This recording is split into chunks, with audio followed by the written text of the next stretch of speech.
Wah.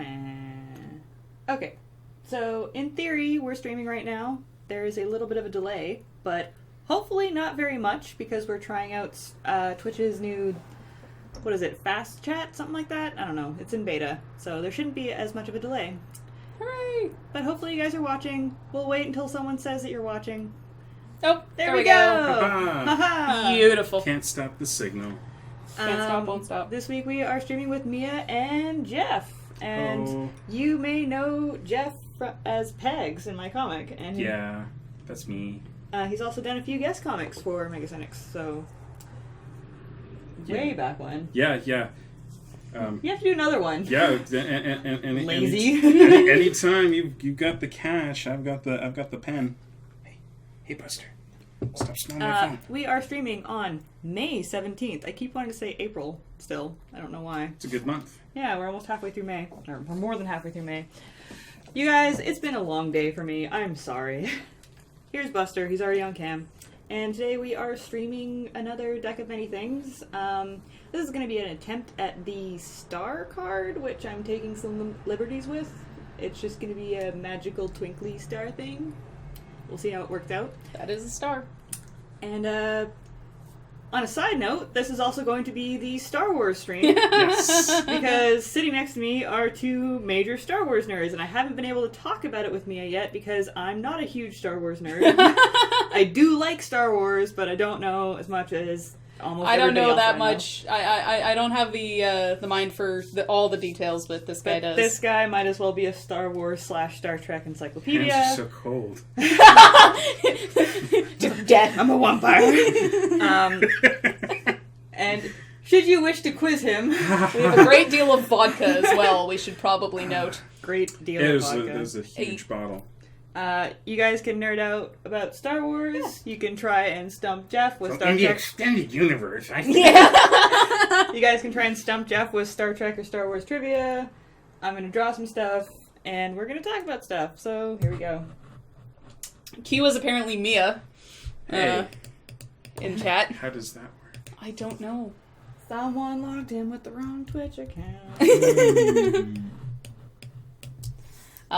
There we go. Mia's main Star Wars knowledge. That is true. That is true. Yes, he's an extended canonite.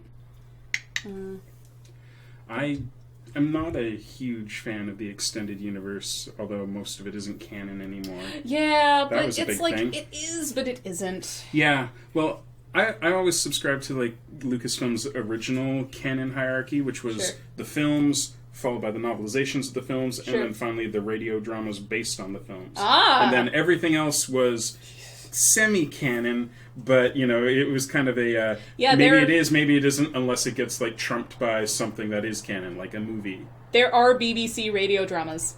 Yeah. I haven't listened to them yet. The NPR but... radio dramas of Star Wars are great. Actually, Star Wars and Empire, the NPR series You guys are fantastic. I already don't know what you're talking about. Shh, we're talking. The adults are talking. Draw.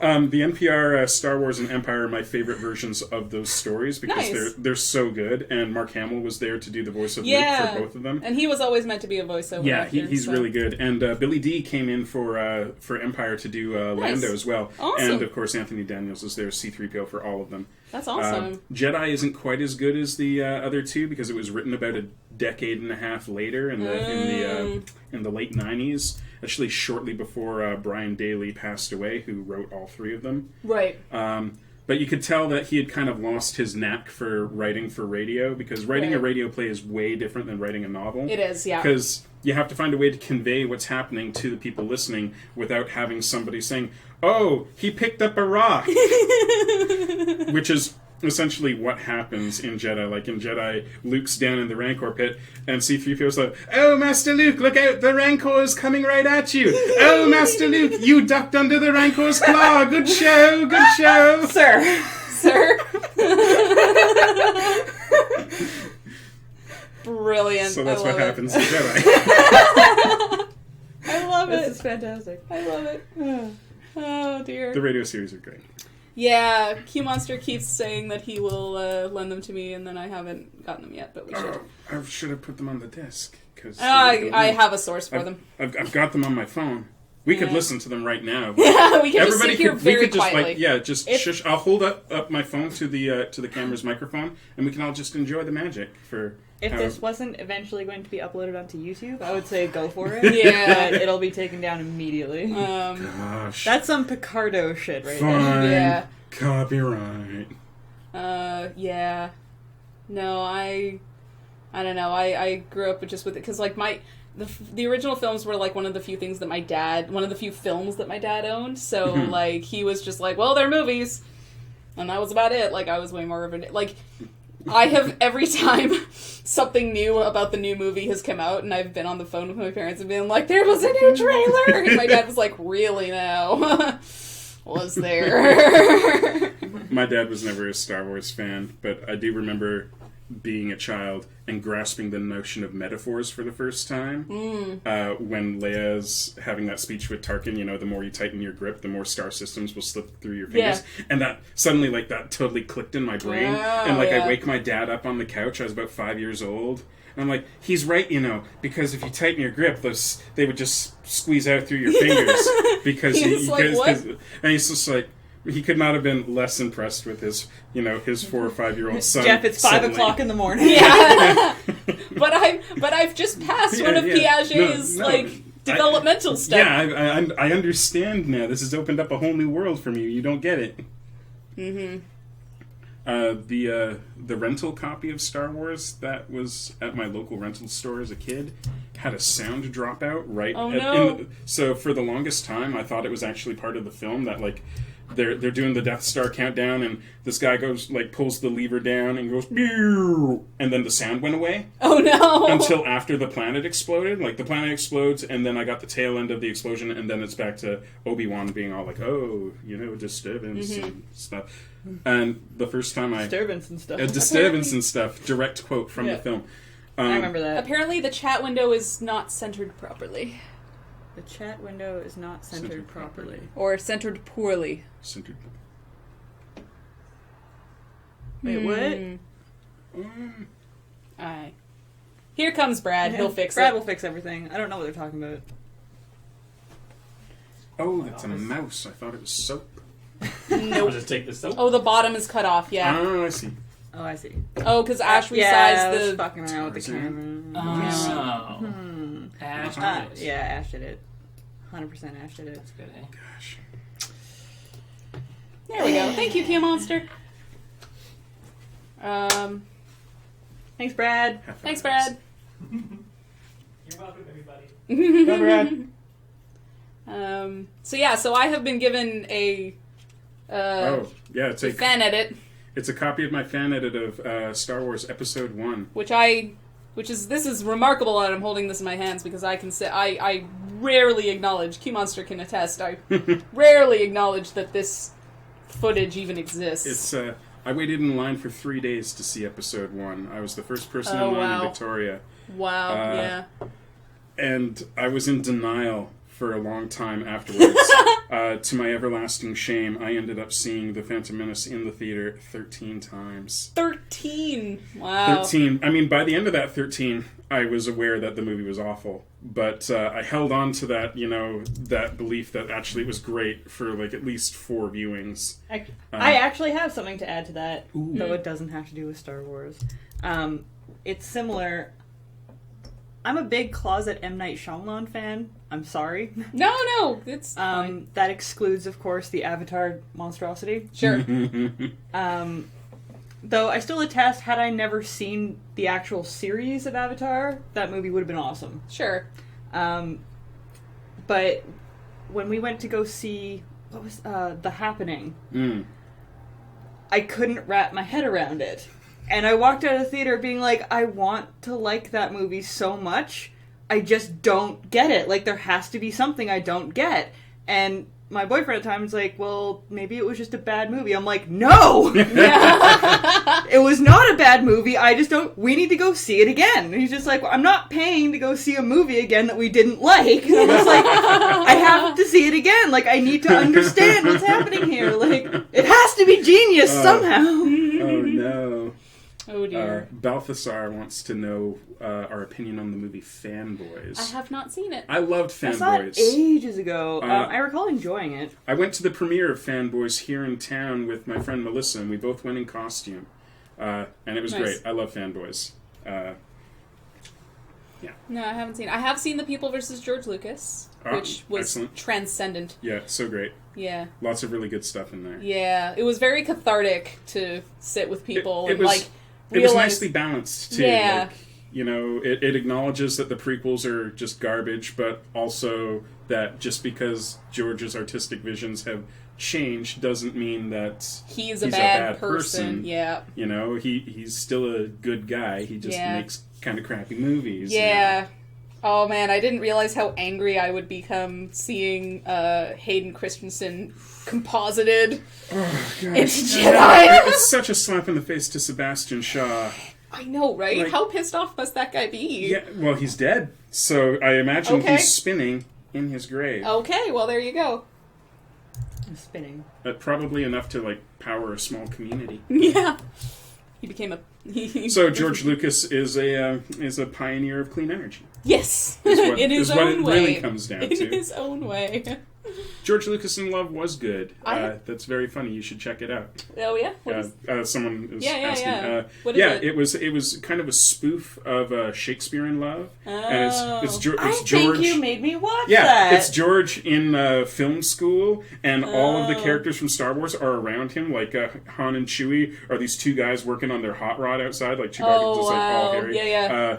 Like Yoda is like his philosophy teacher, you know, Aw, and stuff like that's that. so sweet. And his muse is this girl with buns that it turns Right. out is his sister that he didn't realize, you know, like, which is how that all comes Oh out. no. And then Oh, no. and then the credit stinger is his roommate comes in. Hey George, check out my new pet. It's a duck. I called him Howard. And George is like, Oh no. Oh it's no. it's excellent and definitely check it out. No.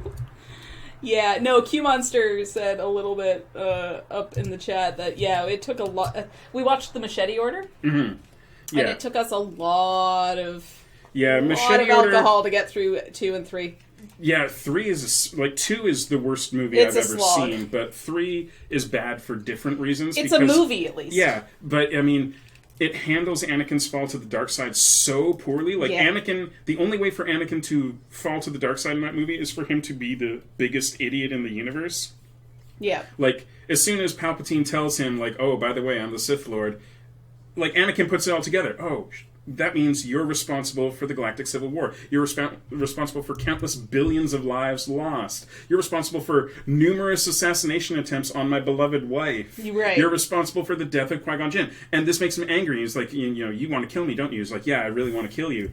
But then he does like a complete 180 and suddenly buys into Palpatine's all like, oh no, actually the Jedi are trying to pull a coup and they're the bad Yeah. guys. And he's like, you know what, that sounds legit.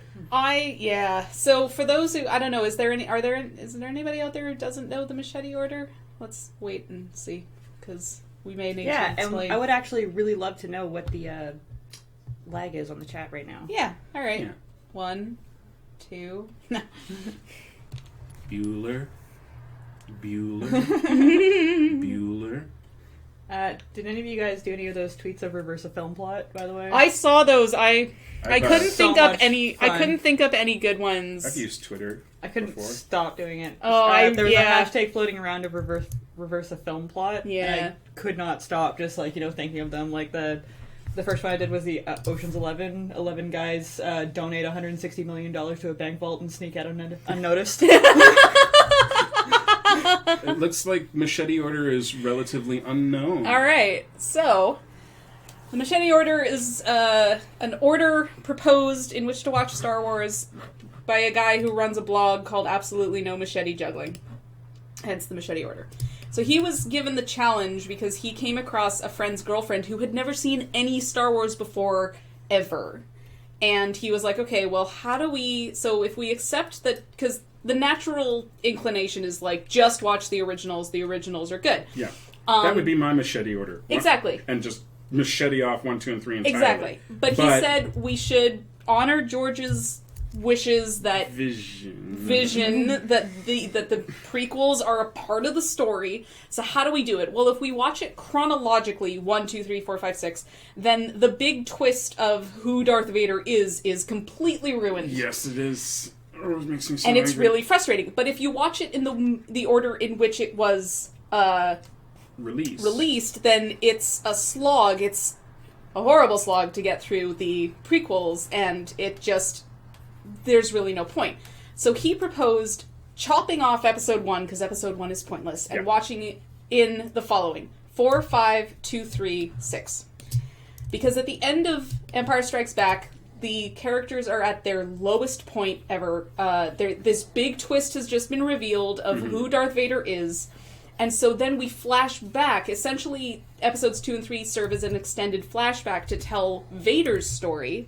And then everything Gets concludes in episode 6. Both men's stories get concluded in episode 6. Buster is snoring loudly. It's Yeah. very It's regular on this Always. stream, don't worry about it. we have put Buster to sleep with talk of Star Wars.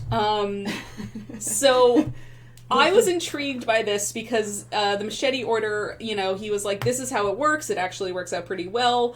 Don't need Phantom Menace. And actually, eliminating the Phantom Menace fixes some of the romance in episode 2, because the dialogue just alludes to a shared childhood between these two people. Yeah. Not that she was 14 and he was 9. So you can imagine a much better movie. Yeah. There is a really good fan edit of episode 2 done by the Phantom editor who did the original fan edit of episode 1, which isn't as good. But his edit of episode 2 actually makes it, more than watchable. It actually makes the film pretty good. Oh, wow, okay. Switches a lot of stuff around, gets rid of a lot of the really clunky dialogue. Yeah. It works out much better. I will get you a copy of that. Yeah, at that'd be some point, great. too. The Machete Order is, if you're going to watch the prequels, is the way Watch to do it that way. Because jettisoning episode 1, you lose nothing. Yeah. And like you say, it fixes a lot of problems, like the whole Qui-Gon Jinn being Obi-Wan's master. Yeah. Which... Don't need. Yeah, it's pointless, and it's contradictory to what the stuff we learn in Empire. Yeah. And also, it fixes... My other major gripe was not just the reveal of Vader being the father, but Yoda's reveal was great in Empire Strikes Back, because he's messing with Luke, but the audience doesn't know it yet. Yeah. So that's ruined if you watch the prequels in order, because you've had 3 movies with Yoda. So you get to that sequence, and instead of it being when are we going to see Yoda? Who's this Yoda guy? I want to see Yoda. Yeah. You're like, we know who it is. what's Yoda doing? Is he senile now? Is that what's happening? Yeah. And then they're like, oh, he was just fucking with him. Oh, okay. So I sat down with my boyfriend to watch the Machete Order, and it took us a lot of alcohol, because I had never seen episode 3, because I was like, I saw fair. episode 2. That's fair. And I was like, this is garbage. That's and you're I a just stronger refused. person than I was. I had refused. to watch them, but yeah. Flat out refused. That's I was fair. so angry. The third one was the only one that I saw in theaters. I saw it. I saw episode 1 in theaters. I saw You it when saw I it went was wrong. down to E3 Oh, in nice. 2005, and Yeah. it was actually kind of cool because for people who haven't been to Los Angeles when a giant blockbuster movie's coming out, they usually have street performers out front doing something for the movie for money, and they had guys, I guess, that were really skilled in either what's the word for it, stunt double stuff or dance or something, but they did this whole routine with them getting knocked back when they put their hands up, making it look like they had actually been hit with something. Wow. And they did sleight of hand with their lightsabers, which were clearly those really nice glass ones, Right. but they wouldn't show you the glass part when it wasn't lit up. And they would use sleight of hand through their robe so that it looked like it was coming out of nowhere. It was really well done. That's That's very awesome. cool. And I'm just like, it was an experience at least. And I saw the movie and I don't know shit for fuck about Star Wars. So I'm just like, well, that was a movie. Shiny things, yay. Oh boy, is it ever shiny. Yeah. It is shiny. And I'm interested to hear what you, there's a guy who did a, how episode 1 should have gone. And episode, I've seen those. And he hasn't done episode 3. He hasn't done episode 3 yet, but I was intrigued by what he did. But so I'm intrigued by what you might think of. My takeaway from watching 2 and 3 and just the vast disappointment was, first of all, that Anakin Skywalker should have been played by James McAvoy, if you know who that is. Yeah, I know who James McAvoy is. Because he's pretty. Because apparently Hayden Christensen was tall enough and pretty, and George Lucas was like, good enough. But James McAvoy can act. Yeah. Well, one of the tragic things there We don't is need that. If you watch the making of stuff, like the behind the scenes stuff for episodes 2 and 3, George was always choosing the worst takes. Yeah. It's strange. Like you see alternate takes from various scenes, and the acting is way better. Huh. But Interesting. George is like, I don't know whether George just has like a really tin ear for dialogue or whatnot. Well, but clearly. he just keeps consistently choosing the worst takes. Huh. And it takes a really great actor to not be, bulldozed by that. Like, Ewan McGregor comes out mostly unscathed. Yeah. Ian McDiarmid comes out mostly unscathed Yep. because, he's having such a good time being the Emperor that even though it's crappy, it's still kind of great. Yeah. Yeah, exactly, right? But Natalie Portman and Hayden Christensen suffer a lot from it. In fact, it nearly ruined Natalie Portman's career. She said, she was not getting job offers after the prequels because she had a reputation from the prequels for being a really wooden actress. And she's not. It's just that she's great. George is every actor who works with George cites that he's not an actor's director. Yeah. George thinks of actors as props. He doesn't understand why can't you just read it and say it. And that's all George wants. And his usual direction is... I forgot about your George Lucas impression. Faster and more intense. Right. Those are the two things that he says. Right. But yeah, I would love to have seen someone else in the role of Anakin. I don't mind Hayden Christensen as an actor, but I'm not a big fan. I'm just like, eh. I just hate Anakin so much. Yeah, he really kind of ruined... He also... and this has nothing to do with Hayden, but Anakin just as a character. Oh, and, God, he was such a jerk. It's so bad. And why did they make his nickname Annie? And he's Little orphan he becomes an Annie. orphan. Oh no. Well, and that's the thing, is that there was an intriguing... half of what was frustrating was that there was something intriguing there. Mm-hmm. There was the potential for, okay, these two people, one of whom is a princess, the other of whom is a slave boy, who knew each other as children. Yeah. There's something intriguing there in the class system idea, and this boy who, this child who wants something more and, has grown up knowing that there is such a thing as the good life, right?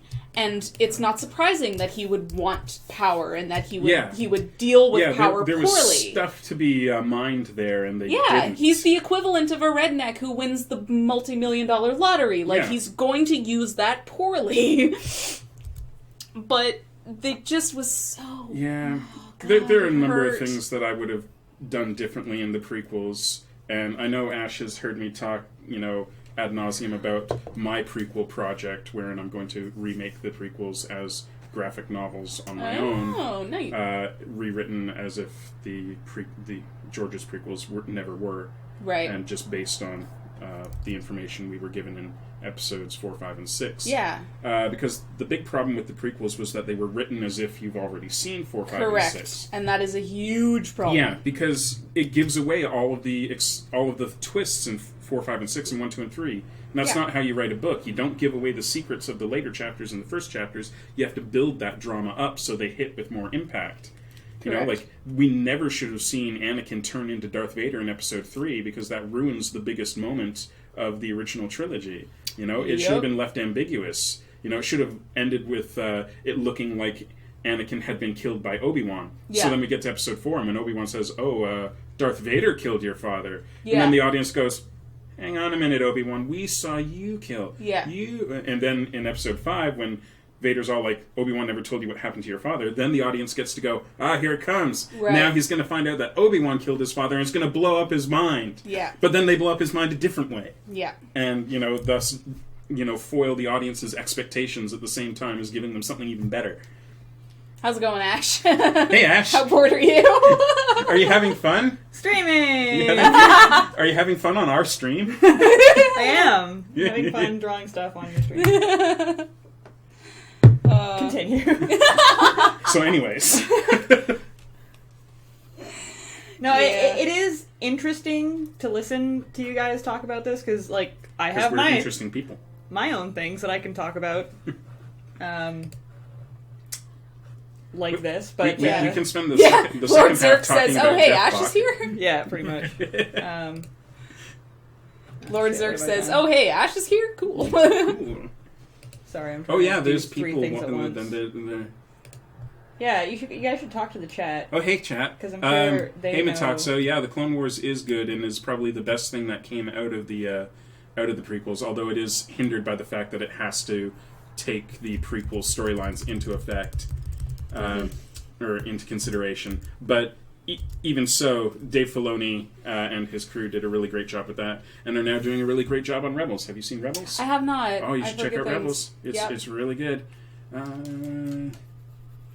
Yeah. Great God, Sephiroth. They didn't cut out all of Hayden Christensen's dialogue in that fan edit, but much of it. They curtail it a lot because... He's just mostly silent. Yeah, well, I mean, like, as an example, there's that really horrible sequence where he saves Obi-Wan from falling, and Right. Obi-Wan's like, "What took you so long?" "Oh, I couldn't find a speeder I really liked with the right speed capabilities, and blah, blah, blah, blah, blah, blah, blah, blah, blah, blah." And Obi-Wan's like, "Oh, if you worked on your swordplay as much as your wit, you'd master out." Goes on, and, like, it kills the joke dead. Yeah. Whereas in the fan edit, it's like, "What took you so long?" "I couldn't find a speeder I really liked." Boom. Right. Nice and quick, and then straight into the action again. The Right. way Star Wars humor should be. You know, like, they never labored a joke in the original trilogy. In the original trilogy, all the humor was very concise. Mm-hmm. And in the prequels, it's not, because George wrote them. Yeah. And George... He's a weak writer. He's He not a great is. writer. Well, I mean, A New Hope was mostly not written by George, and the only reason his name is on the final screenplay is because they didn't want to scare off 20th Century Fox. Right. Yeah.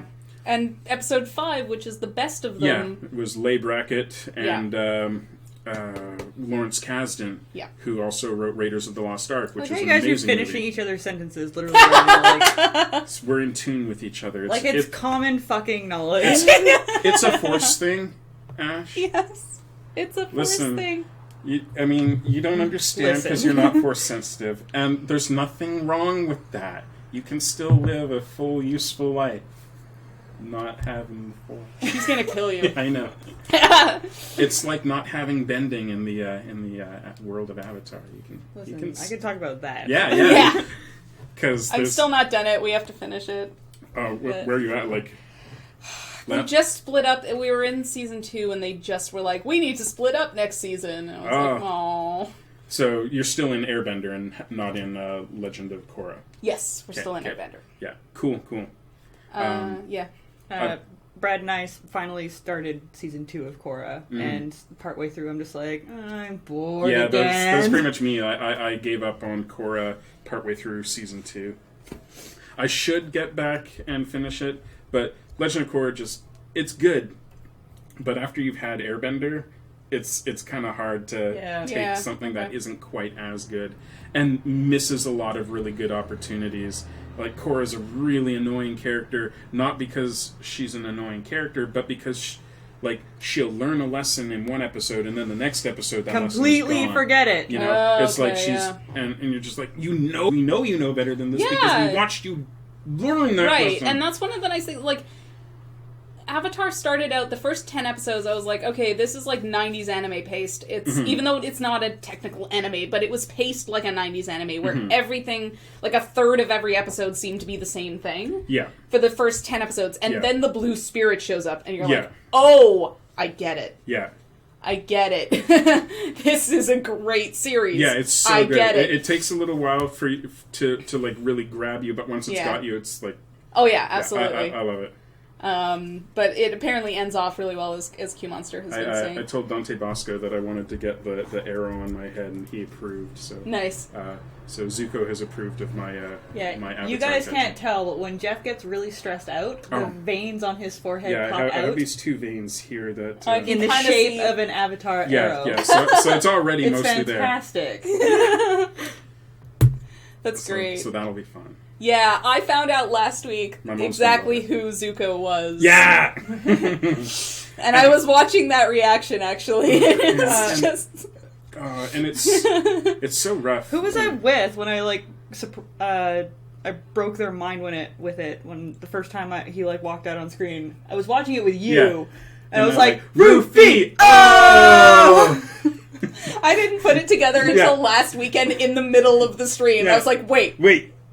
No. It's so great, right? Oh. It was wonderful. And he doesn't age at all. Dante No. Basco looks exactly the same. Yeah. And he's really involved with his with the fan community too. Oh, that's like, good. Like he's got a Tumblr that he's really active on, That's and great. like he'll meet up with people. Like he's like, I'm going to Disneyland. Who wants to meet up at Disneyland? You know, Oh, that's I'm, awesome. I'm getting onto League of Legends right now. Who wants to play some League of Legends? See, yeah, Which is really cool. That's great. Amethyst is convinced that one of the biggest issues with the prequel trilogy is that George Lucas didn't have anyone willing to tell him no, which is correct. Absolutely. George needed a Gary Kurtz, who was his original producer on the first two movies. Gary Kurtz reined Lucas in a lot. And Gary Kurtz left on Jedi and was replaced with a guy whose name I don't know. Oh, okay. Strangely enough. What? We found He was a only thing the you don't producer know. on one, because then he was replaced with Rick McCallum on the prequels. And Rick McCallum is the ultimate yes man. I don't think I've ever heard those words escape your mouth in reference to Star Wars or Star Trek. There are things I don't know about Star Wars. They're just not My important. world is shattering right now, Jeff. They're I can't just not handle it. important I can't things. handle it. My entire belief system is that if I need any kind of knowledge about these universes, I can call you. Absolutely, and I will give you the answer even if I don't know it instantly. Or Ghostbusters. Yeah, exactly. Ghostbusters, I'm your guy. Oh yeah, by the way, if you guys don't know this, if you didn't watch it at Desert Bus, when I was thinking of drawing So Long Egon, that thing that broke the internet before, the thing, I texted Jeff, or I thought about texting Jeff when I heard that Harold Ramis had died, but I couldn't do it because I couldn't be the one to break this news to Jeff. Oh, because I knew it was going to be so heartbreaking. Yeah, and then I think I texted you. He texted me, and he's just like, Harold Ramis is dead. And I'm like, I know, I was thinking of drawing a thing, and I didn't know how to tell you. And so then I drew it out super quick, like super sketchy. Yeah. I'm like, I was thinking of drawing this, but I don't know people are going to get mad at me for drawing it. And I gave her permission. I said, I think that's fine. And I think that's okay. I think people will understand what's going on here. But apparently some people didn't. You guys are dicks. First of all, how dare you? Second of all, what gives you the right? So good. It has passed into the vernacular now. I've used that so much. Me too. It's really, I was with somebody, it was the same thing with like As Is Tradition or Whale Dong or something where like I was with someone who wouldn't understand it and it was so close to, like, it was on the tip of my tongue. Well, the nice thing about it is they don't need to really know the context of it for it to still be funny. Yeah. You know, like, I've said it to people that have no idea about the situation it arose from whatsoever, and it still kills. It's a good one. Oh, barkeep, if you have a second. Oh. How's your drink? What's the status? Mine is empty, but then I am driving. Oh, so, okay. So I am I'm not. good. We're responsible adults. But Buster can have mine. Would you like that, Buster? Oh, he's Buster? giving the over-the-shoulder, like, big, huge eyes look. Oh, yeah, Buster? Buster? Do you want some booze, Buster? He's so funny. Oh, yeah, you do. Yeah, you do. Oh, no. Buster would like a vodka, please. Which is which? That one's mine. That's yours. And the other one is mine, but I'm not having another because I'm driving. But Buster can have mine. We have stuff that doesn't have alcohol in it. Oh, yes, I would like non-alcoholic drinks, please. We have... What do we have? We have a We soda have stream. everything in the soda stream. So a bunch of shit there. We have Coca-Cola. Feeling adventurous. Do we ever open that just Coke? No, there's a 2 do you want Coca-Cola? Actually, they changed the formula of Canadian Coke, and I don't drink it anymore. Oh. Because they broke my heart. Oh. But I do have a case of pre-formula change Coke at home that I'm going to save. What did they change it to? It's much closer to the American version of Coke now, which I Really? think tastes like poison. So Interesting. can I have some water? I guess. Come on. Yeah. Come on, man. Hook me up. Oh, poor Robo. Say cranberry or blueberry? Blueberries. Care. Blueberries, good. Okay. Thank you. Robo 4900 found out about Harold Ramis's death was by friends talking about it casually while they were eating, and that's also how they found out about Leonard Nimoy. Oh, Which was man. I was really super sad when Leonard Nimoy died. Me too.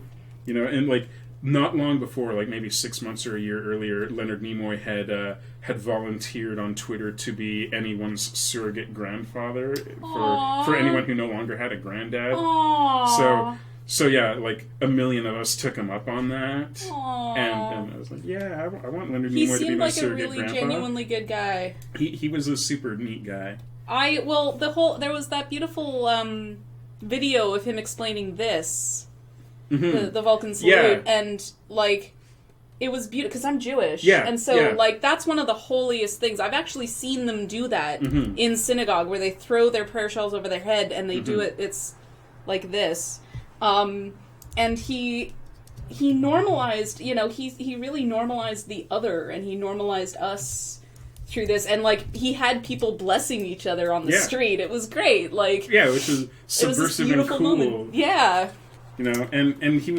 he's just a really neat dude, and he had a lot of really great roles outside of Spock as well. Yeah, that doesn't get a lot of attention.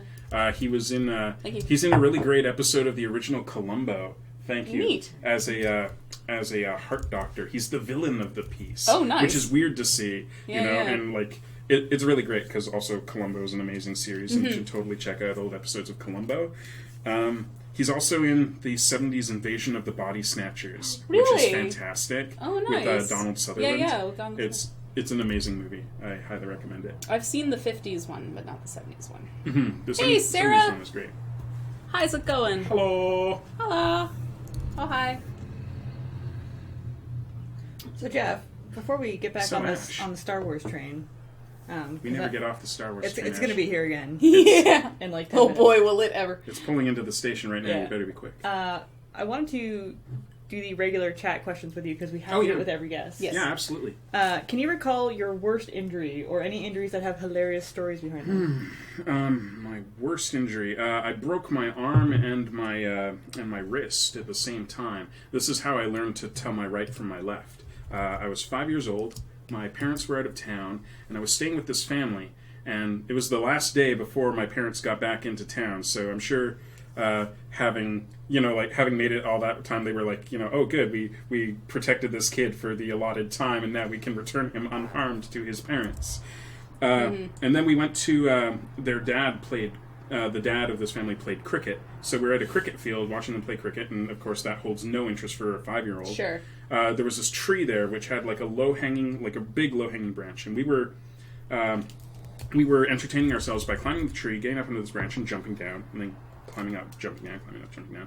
Around the 20th time that I had climbed up and jumped down, my equilibrium decided that I had landed on my feet just about enough for one day.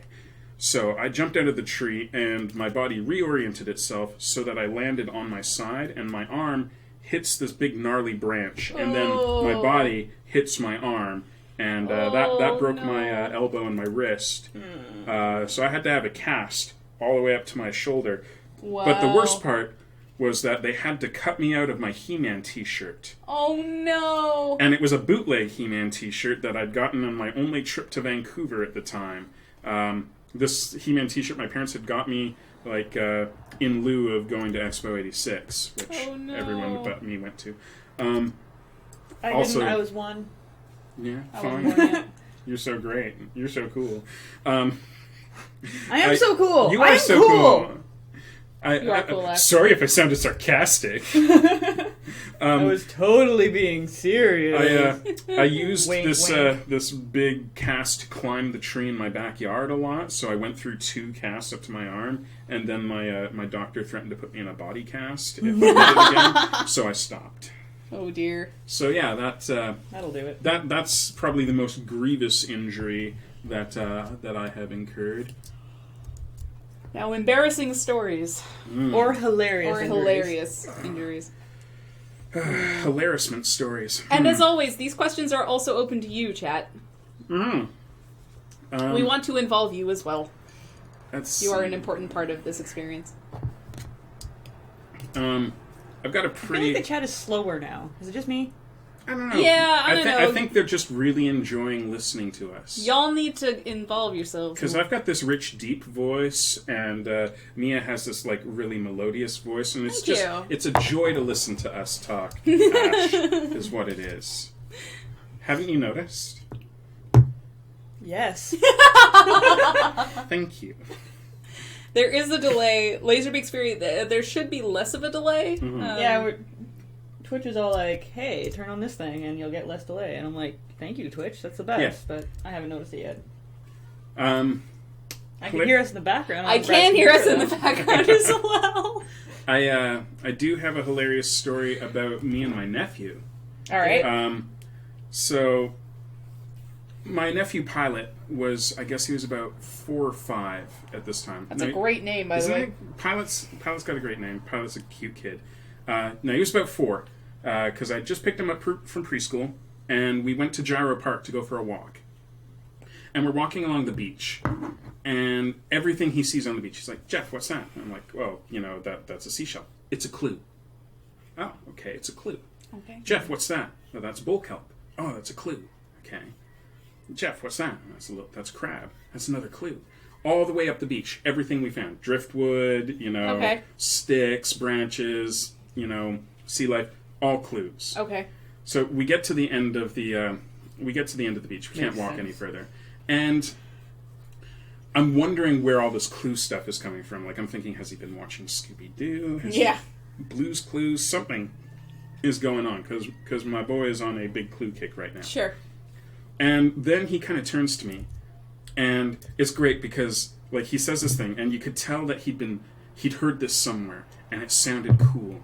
And he wanted to say it. He wanted to be cool and be the cool person Sure. saying this thing. As now, you do. Yeah, and he'd manufactured this whole thing, and now was his time. And he looks up at me, and he gives me one of these.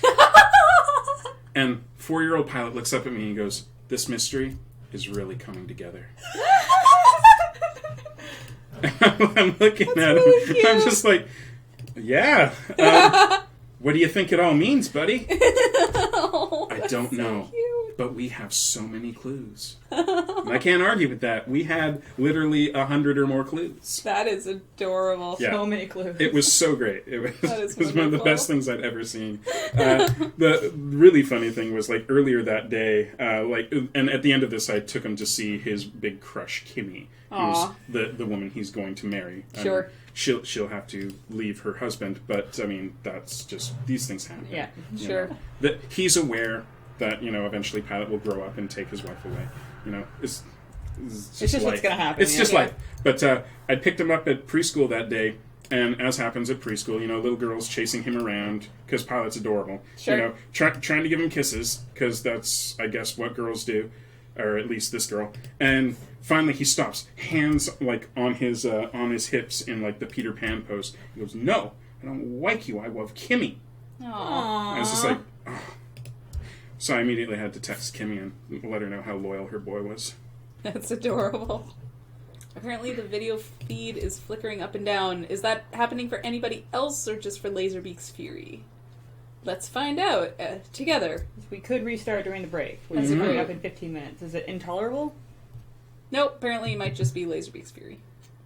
So we can just lay the blame purely on Laserbeak's Fury. Good job, Laserbeak's Fury. Okay, so the chat is much faster. Oh yeah, that's Yeah, look at that. really quick. An immediate answer. Hmm. Yeah, that's great. We should definitely get this beta on for DB. Mm-mm. Sorry, Laserbeaks. Maybe reload? Yeah, we promise not to, like... We'll talk about you while you're gone. Yeah. Gosh, that Laserbeak's Fury.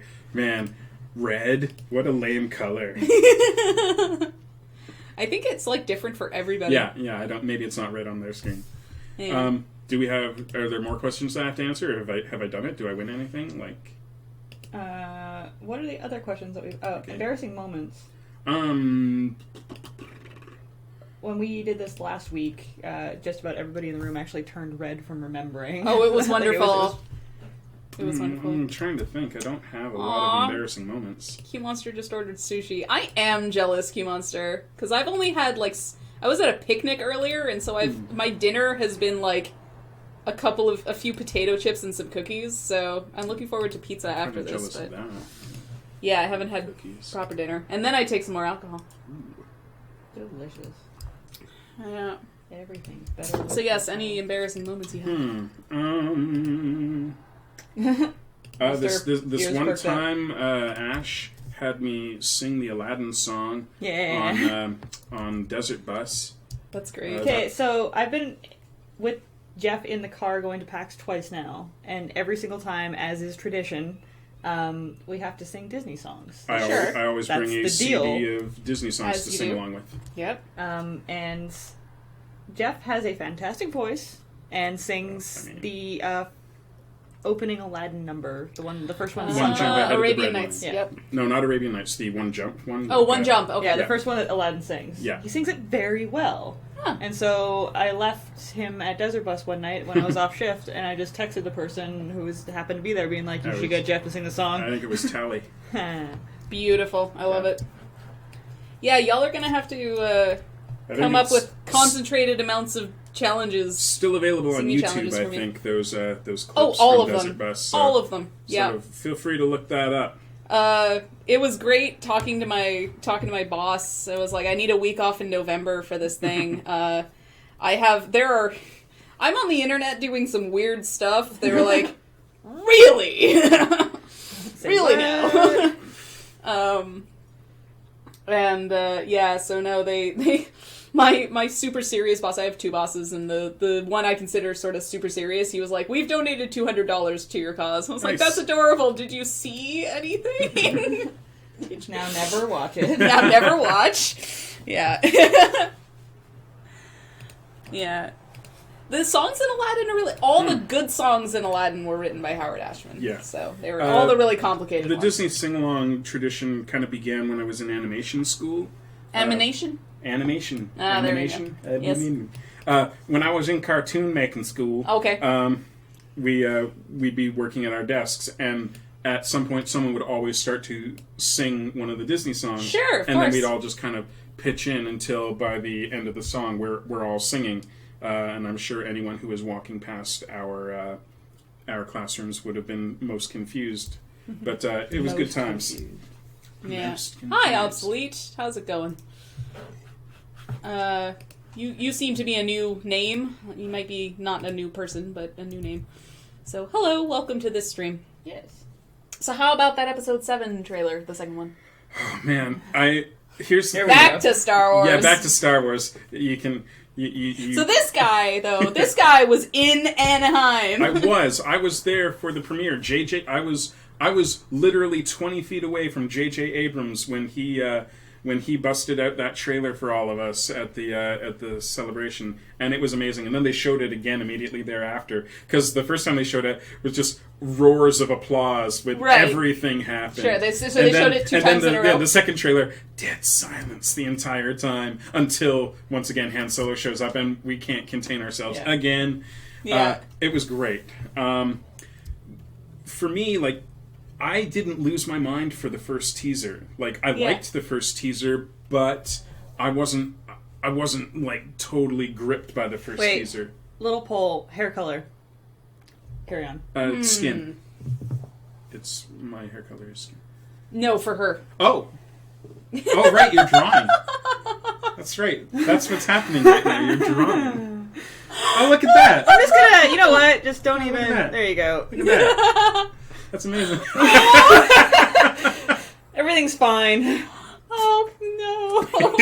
Oh I'm sorry. Sorry. This is for the Deck of Many Things card Star. The description of it is one of the characters' ability scores increases. We're gonna obviously highlight the little twinkle star thing with effects afterwards. For anyone out there who doesn't know what a Deck of Many Things is, like maybe me, maybe I'm not entirely sure no! either. It's a Dungeons and Dragons thing. From what I understand, it's a deck that was invented during for a specific Dungeons and Dragons campaign. Sure. And it's meant to be that you can actually play it with the face cards from an actual deck of cards. Oh yeah, I think I've used a deck like that in like Pathfinder. Yeah, and it's a modifier basically. Yeah. So at some point during the game, you draw a card and it does one of these things, Oh, which cool. the chat can't see. But I've got them all listed out. You can just Google Deck of Many Things, and the first like wiki thing that comes up, it will give you an explanation of all the cards. Mm-hmm. And our good friend Jared Petter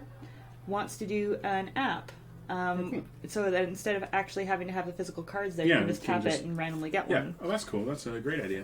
Yeah, but I did most of the interesting ones in previous streams. Mm-hmm. Interesting ones.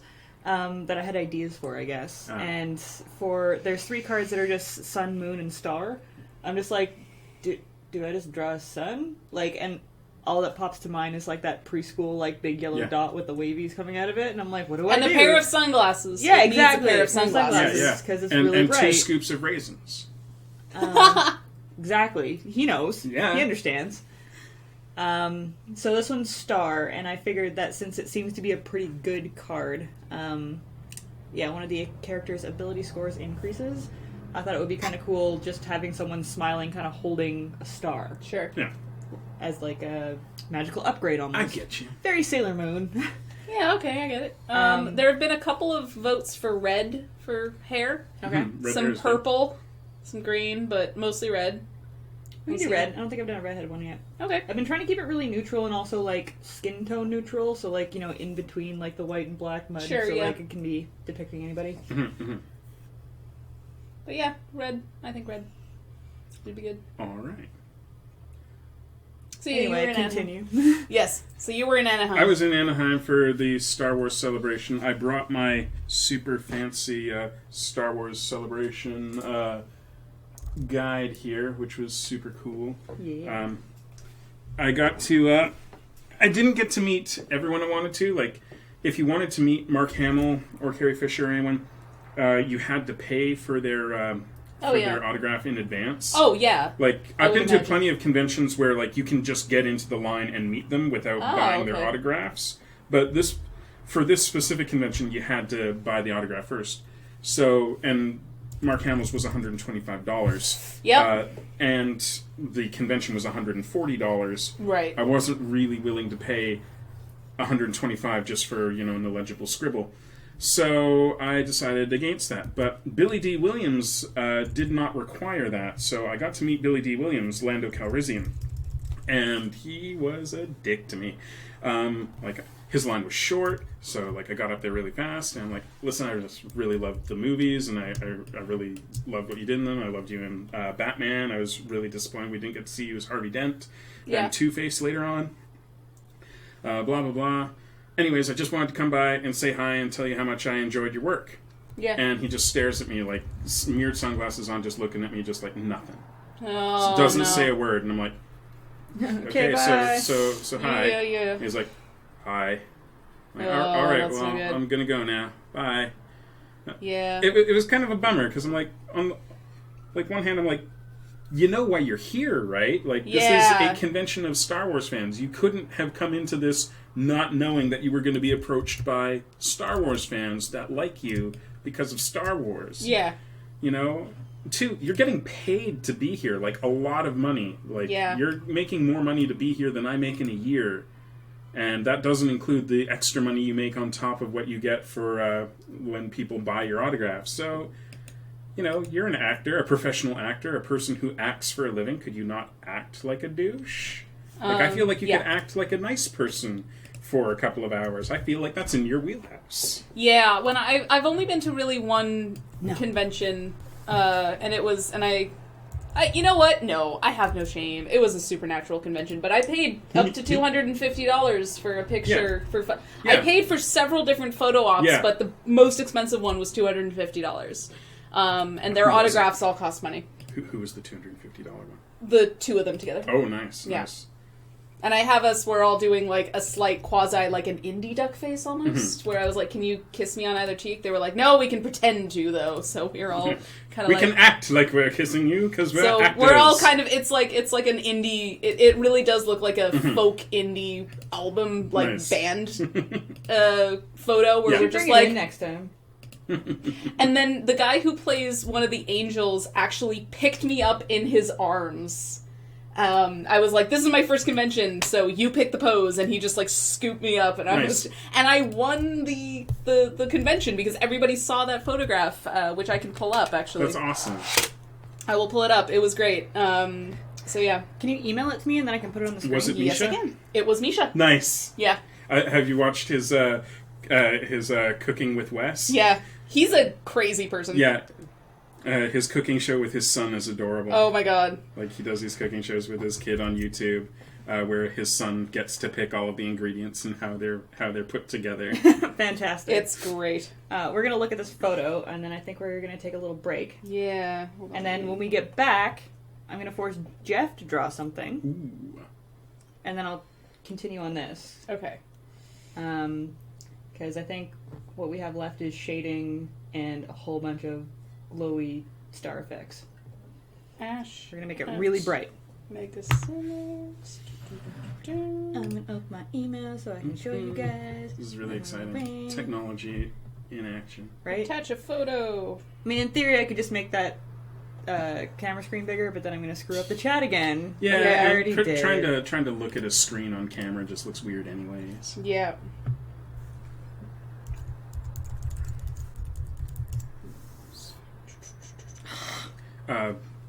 There we go. While we're waiting, a friend of mine was on Supernatural a little while ago. Oh, nice. My phone. Yeah. My phone is sending me a verification code. My phone's gone forever. There it is. Oh, no. Gone forever. Yeah, it was great. It was, yeah, Misha is great. And, like, that is another example of, like, they are really involved with the fans. They're really, really cool guys. Yeah. And, I really like that they're, despite, being on the show, they're not afraid to be critical of the show either. Like, Yeah. like Misha will talk about, there's definitely problematic elements here. Yeah. Oh, wow. Right? That is great. right? That is fantastic. I love that picture. Yeah. That was a good moment. I love That was a Misha's- good day. Misha's Like, face is yeah. amazing. That was a Alright. good day. That was a real good day.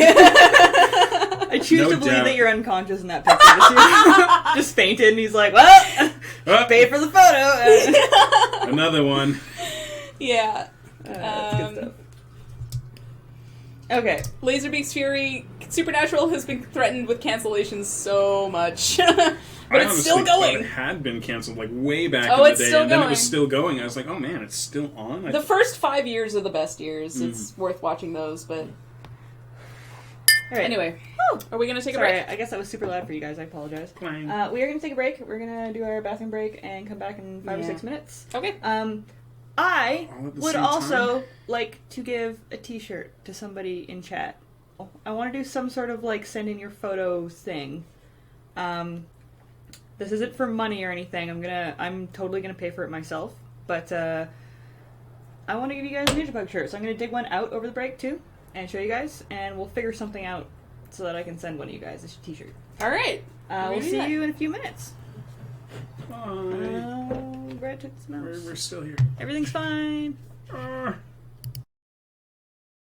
Go. And we're back. Hey. And everybody. Geoff is in the hot seat now, Yeah. and he's gonna draw something for us. All right, what am I gonna draw? Like, do I I take assume requests or you do don't I have do the the wacky- Star Wars. You Yeah, don't have you don't the have wacky... the Mega Studio wackiness, but Geoff can draw. Oh, okay, yes, he can Like, draw, so he doesn't have better to than I depend can draw, on the so- wackiness. Yeah, this bar of soap this mouse, can I move this? Yes. Like, Yes. Cool, I'm gonna... It's just a mouse. Okay, and... We'll never be able to tell the two apart I'm gonna now. move your nail clippers Right, over right. here. Just, you know what? I have a messy work area. I'm just Shut gonna up. I'm gonna move this over here. So, I've never used Photoshop on a Mac before, but I assume it's mostly the same. It's mostly the same. Mostly the same. Okay. It's command instead of control, though. Gotcha. Okay, and let me just pop in the proper layer there. So, Mia Yeah. had a good idea for something to talk about Yes. before we started, and I forget what it was. Star it's- Wars. Other than Star Wars. It was stuff that you... I get to talk now! Oh, I'm sorry. Cold hands. Oh, that's nice. Death hands. So I can just draw whatever I want. Yeah. Is that? Yeah. All right. A million penises. Yeah, all the tits with penises coming out of them. Yeah. So Yeah. many penises. Yeah. Well, Someone says, draw us your Star Wars OC. okay. It's commands of the. Okay. All right. My. So yeah, my idea was for I see how it is. Oh, okay. Fine, that's fine. For stuff that you vowed you'd never do as a child or an adolescent that you do now, that makes you basically reasons why past you would be horrified at present you. We want to hear yours, too. Yes, Kat. and we want to hear yours as well. So, I recall very clearly, I was very big as a child, and I mean that, like, all around. Like, I was quite overweight, but I was also, like, a foot taller than everyone in all of my grades for the longest time. I don't know why. Everybody kind of evened out after high school, but I was just gargantuan. So I tried to wear, like, a dress. I don't know if you guys remember this. Maybe it's just the stores that I shopped at here. But when you're shopping for a dress as a little girl, they have them labeled almost by age, not necessarily by size. Right. So it would be like, this is for the 4 to 5. This is for the, like, 5 to 6, Yeah. So I didn't like the fact that when we went dress shopping, my mom would always pick out the stuff that was, like, 3 or 4 years older than I am. Yeah. And then eventually it gets into sizes of just, like, small, medium, and large. And I think that's just how they do it now. But she would pick out a dress for a 9-year-old when I was 7. And I'm just like, but I'm 7. I want the 7-year-old one. That's how old I am. And I was really mad about it because, like, the younger girl stuff had more pretty things on it. And when I was little, I was very much like, I want to be a princess and play with Ninja Turtles, like... Yeah. As you do. Yeah, like you do. I want to be a Princess Ninja Turtle, sue me. Like Venus de Milo. Like Venus de Milo. You have no idea how happy I was when that character came out. I know she's the biggest mistake that ever happened to that friggin' series. I don't know. I think Venus has her place. Does she? Anyway. Maybe Ninja Turtles The Next Mutation doesn't, but She held her own. Yeah. So...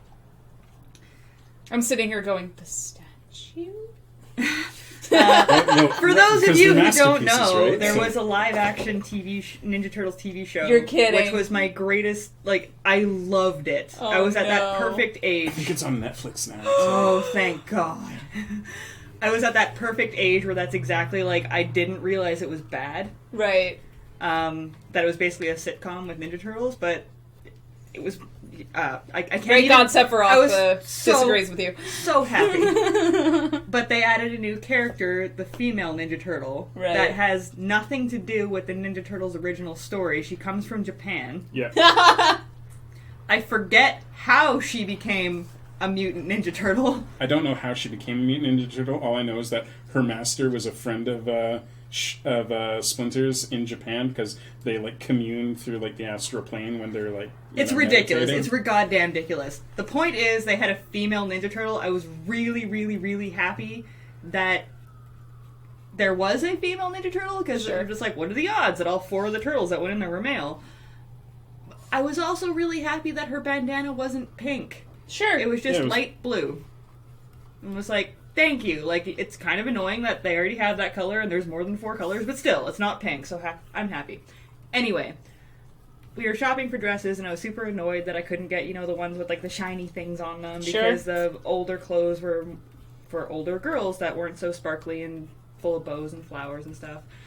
And my mom finally gave in and found one that just barely fit me. That was in the right age range, and I was so happy. And I wore it all around the house, and I went to school with it. Keep in mind, this is, like, first few years of elementary school, like, grade 1 or 2. And I wore it to school, and people started making fun of me because it was way too short, because I was way too tall. And after maybe 2 weeks of having the dress, I ripped it because I was too big to be in it. Like, I was too chubby, right? And it was heartbreaking, so, like, I remember very clearly being that age and being like, I will never wear a dress again. And I didn't until, prom? Right. And even at prom, I'm just like, fuck dresses. Like, I don't need to wear this. I look good, blah, blah, blah.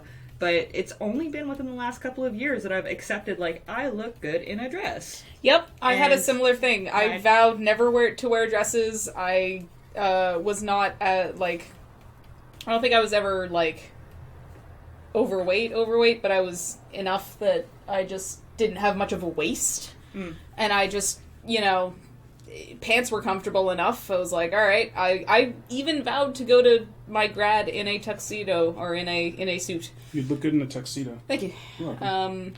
But came time, and, like, right around 16, 17, I was just like, we'll try this again, I guess. And it looked good. It looked fine enough, so. Yeah, and now I am vowing I spent all of last summer in dresses and skirts, and I plan to spend all of this summer in dresses and skirts as well, so. I found that with a lot of fashion, this is what makes me cry when it comes to buying clothes. A lot of it is really dependent on upper body these days, not so much lower body, because lower body we've got so much more options now with like, you know, high-waisted pants and leggings and stuff that you don't need to have like the perfect hips or the perfect stomach anymore. What the hell is wrong with you? He's trying to get his toy. It really accentuates up here, so with a lot fucking dog. That's the good stuff. With a lot of dresses or blouses or like female blazers and like tuxedo stuff, if you've got wide shoulders, you're fucked. Yeah. Which I do, because I'm just larger than most girls. Like, thankfully, it's proportional. So it doesn't look like I'm carrying as much weight as I am, because I have the height and I have the shoulder width that it evens out. But it also means that 90% of what are in the stores for tops don't fit me correctly, because they don't sit right on the shoulders, or I rip them in the arms. And if I go one size up, it's just a tent. Right. So. Yeah. This is why we all need to learn how to sew like Tally. But yeah, dresses, 100%. I swore off as a child and said, as an adult, I will never, ever, ever wear dresses, and fuck. I also swore off vegetables as a child. Ah! And now, I still don't eat a lot of cooked vegetables. I can't stand, like, cooked carrots, cooked celery, cooked tomatoes. Like, I need them raw, but I eat a lot of raw.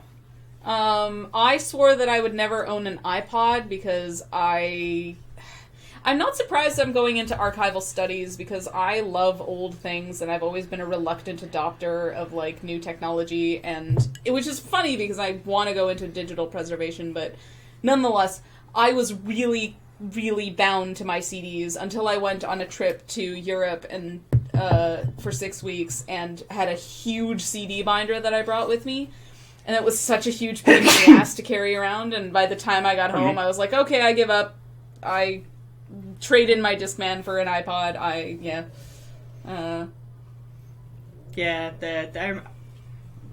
God, one of my ex-boyfriends gave me my first MP3 player, and I remember that moment, like, you feel like such a grandma, that moment of just like, what is this garbage? Like, I know how to work my music and my Discman, and then you play it for the first time without having to change a CD, and you go through like 5 billion songs, and you're just like, okay, this is the greatest thing ever. Yeah, it was like, a similar thing happened when I discovered Spotify, and I was like, this is a bad thing, because this is a game changer, because I may never buy music again, because you can just listen to it whenever you want. Listen to it, like, for $10 a month, I listen to everything I want, and I was like, this is bad. I'm a goddamn public radio host. I need to support artists, damn it, but it's so much easier.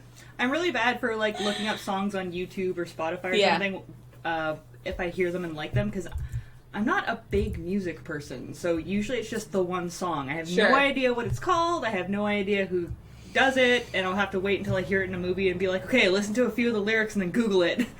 But when I really do like it, I will go on iTunes and buy it, because if I'm just buying a song, I'm just like, yeah, sure, 99 cents, whatever. Yeah. Laserbeak's Fury, I do agree with you. It is weird hearing Donatello's voice come from Raphael. However, I think it fits way better. Rob Paulson does a way better Donatello, in my opinion, than Raphael. But, totally. I think I mentioned this before, and Geoff certainly knows. When I was in Los Angeles, I went to a reunion of all of the original voice actors for the Ninja Turtle show. It was so cool. It was super cool, and they told a lot of stories during it, one of which was that because no one thought this show would catch on. Everybody thought it was like this big, like just project to get another cartoon on the air. Yeah. That would last like a season, if that. None of them really, like, the way they described it was like a group of your friends going in to play a game, and they were literally fighting at one point over, like, but I want to be Raphael. And the producer of the show, who, by the way, the original producer of that show was the girl that did the voice of RC in the original Transformers show. Mm-hmm. Neat! She basically said, okay, stop fighting. You're Leonardo, you're Raphael, you're Donatello, and you're Michelangelo, and that's it. And the guy that got Leonardo was really upset because he really wanted to be Raphael. And she had to take him aside and be like, listen, it's the same paycheck. You get more lines than everybody else. Can you just please calm down? Yeah. But then after that big hoo-ha, there would be so many times when like, okay, we're going to do like another season of this, so we need you here on these dates. And they're just like, oh yeah, I can't do that. So there's so many stories of like, oh yeah, and that one time when I did the voice of Shredder because James Avery? Yeah, James Avery like left the show. Uncle Phil wasn't available. So like They didn't have a Shredder voice for like 3 episodes, so just one of the guys that did a turtle would just fill in as Shredder. Or like the guy who played the original Donatello, that's not voice acting, that's just how he sounds. And everybody's just like, you should be a voice actor. And he's just like, why? You know, like, but that's just his voice. And he actually wanted to be a lawyer. Yeah. There are a lot of, well, not a lot, there are a number of voice actors like that who are like, that's just how they sound. H. John Benjamin or Lorenzo Music. They don't have a huge range, but their voice is so distinct. It's so good. That, and they're really evocative. Yeah, exactly. Like, I mean, Archer and Bob. Yeah. The exact same. Yeah, same voice, totally different characters. Yep. If you hear an Archer line, you know it's Archer, you know it's not Bob, and vice versa.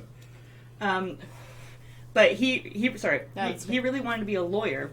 And so they told a story about how he would go in and he would be reading law books while he was trying to pass the bar while everybody was doing their lines. Right. And they would literally have to poke him. He would be like, oh, cowabunga! Like, and go back to his book. And a fun bit of trivia, eventually he became the longest running president of the Screen Actors Guild. Really? Really? Yes. Well, there you go. See? And I don't know any of these things, because I was never a Ninja Turtles person.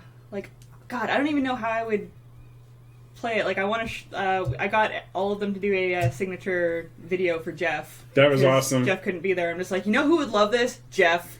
So I got every single one of them to say, hi, Geoff, you know, in the Ninja Turtles voice. Yeah, and Yakko Warner just spent his entire time waxing poetic about how hot you are. I'm like, this is great. Rob I know Paulson, she's hot, but talk to me now. No, just talk about Ash. That's cool. Rob Paulson asks you when you go up there, when you do the video, if you want, like, do you want Raphael? Do you want Yakko Warner? Do you want Pinky? And I'm just like, you know what? I bet he would really like Yakko Warner. And so when he did his thing for Geoff, he was just like, hey, Geoff, do you know this girl? Because she's as hot as virgin asphalt. And I'm just like, wow. So yeah, listening to Yakko Warner wax poetic about how hot Ash is amazing. That's the greatest thing. I think that we could actually just, like, play the audio clip. Oh, yeah. Oh my god, I'll find that. Hang on. That'd be great. Somebody talk about something else. So this character that I'm doing right now, I came up with in high school, actually, back before Mandalorians had a race. So I thought that I designed something that would fit nicely under the T-visor. Right. And I decided that Mandalorians didn't have mouths, that they were silent, like, because Boba Fett isn't a Mandalorian, or wasn't back in the day. He's just somebody who was wearing Mandalorian armor. So this magazine, this by Topps, I think it was I forget what the name of it was. It wasn't the Star Wars Insider, but some Star Wars fan magazine that was out in the 90s was having a create a Star Wars alien contest. So I decided to create a Mandalorian, and this was Jim Lee was big at the time with like his stuff, like Hellshock with this amazing huge hair, which is what I'm doing right now. Nowhere near on the level of what Jim Lee used to do. So that's it's gotta be this one. That's where this came from, for anyone who was wondering. Okay, I think I've got the right one. It might not be, but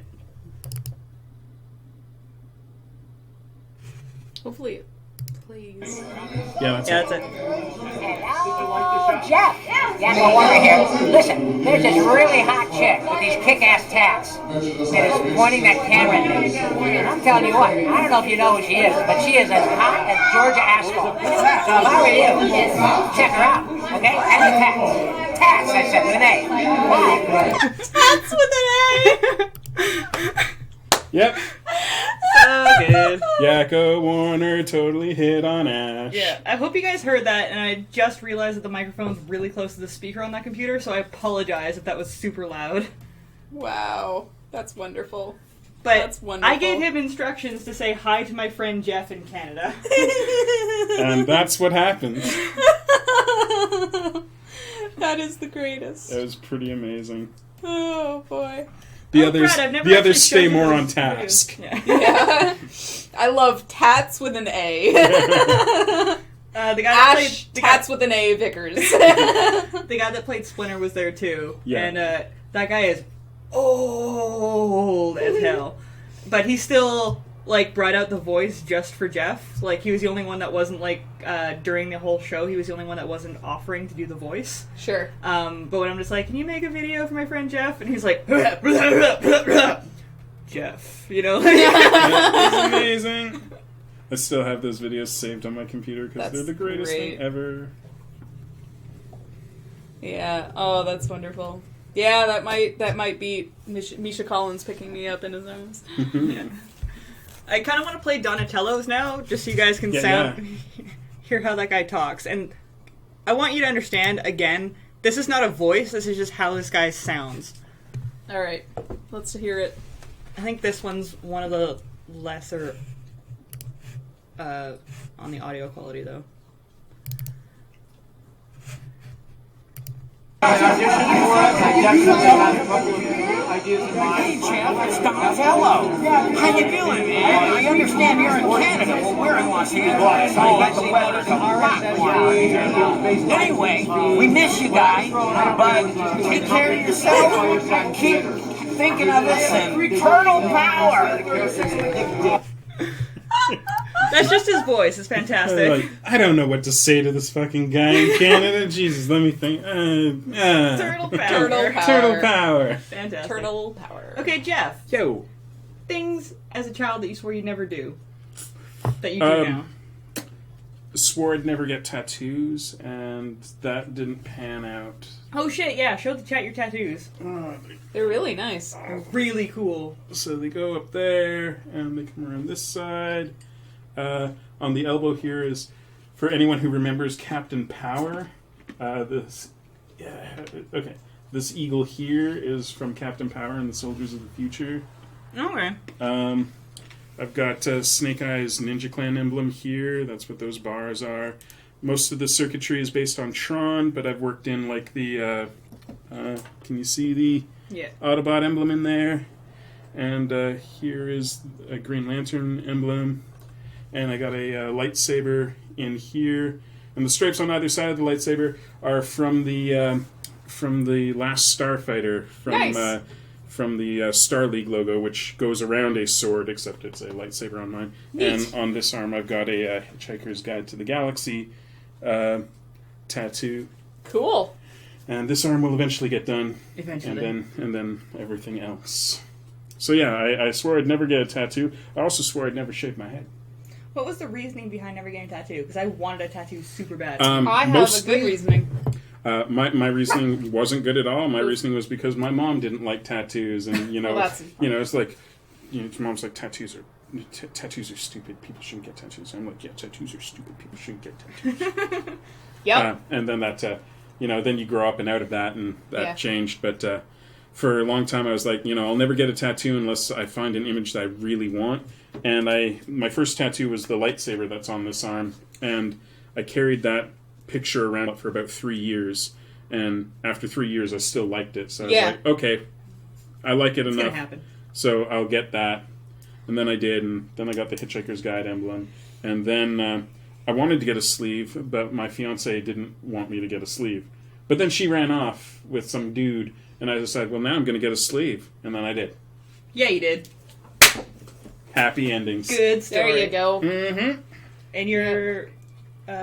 Well, there's this thing with Judaism and tattoos. That's rather awkward. They love them? No. Oh. That's way off. There's a reason I will never get a Shit. tattoo. I will never get a tattoo on the inside of my arm here. Because that's where they would tattoo people. When absolutely. In the Second World War, it's really awkward. So there's a huge taboo against them in my family, especially, and piercings too. I don't know. I sat on my idea for more than 6 months before I still loved it. and I still loved it, and so yeah, it was Oh, worth it. I just thought of an amazing thing. Okay. Mm. Like I said before, I want to give one of you guys a t-shirt. And I have them in all sizes. So, I'm going to pay for this t-shirt with my own money, and I'm going to pay for shipping with my own money. I want you guys to send me a selfie of you doing your best Buster face. So, take a good look at this dog. This dumb dog. Hey, Buster. That's great. That's Yeah. great. And I want you to email your selfie pictures, your Buster selfie. That's a to great idea. ash@megacynics.com. Geoff, if you could write that on your artwork, Sure. just in case people don't know how to spell things. Yeah, no problem. Let me just get out of my color picker.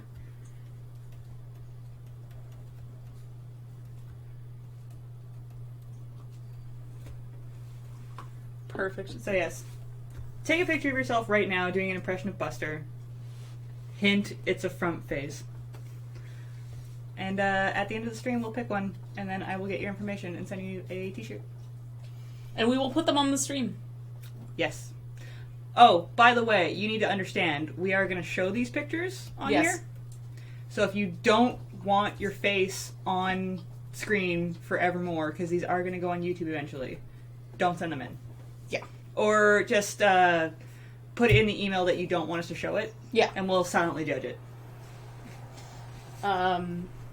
Yeah, I just sent in one of my favorite bloggers ever is finally doing, he reviews films. Subject line, Buster Frump. Yes. Buster Frump. That sounds like a really, really bizarre line of lingerie. Thank you, Geoff. Mm-hmm. I know. Buster is currently choking on a toy. Just making the grossest noises. Why do you have to be right underneath the mic every single friggin' stream? Bartender. We need alcohol. Bust a frump. Pictures of Matt disqualified. Yeah. Matt is Unless Matt's watching, which I highly doubt.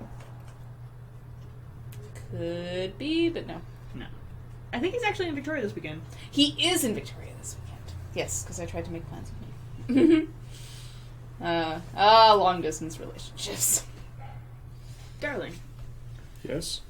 Oh. Darling. Fine. God. I just want to be loved.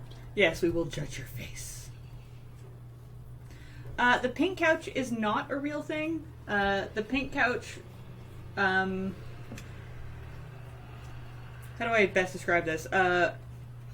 I find that I like to model Ash in the comic off of what I'm wearing at the time, and I wear a lot of black, and I can't do that because my hair in the comic is black, so it has to be something that contrasts with it so you can actually tell the difference between hair and clothes.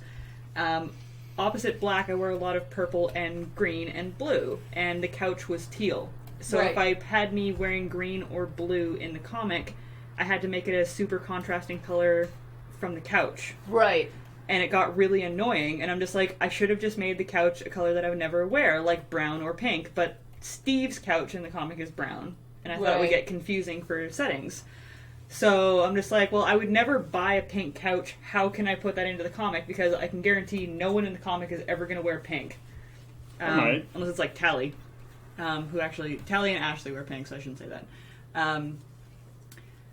But I will never wear pink, so the couch should be pink, and that was my whole thought process behind it. So my couch is not pink. My actual couch is cream, and Brad's couch is brown. But I wouldn't put it past Steve to pull a prank on me and send me a pink couch one day. 'Cause he can. Our Buster front face? Something like this.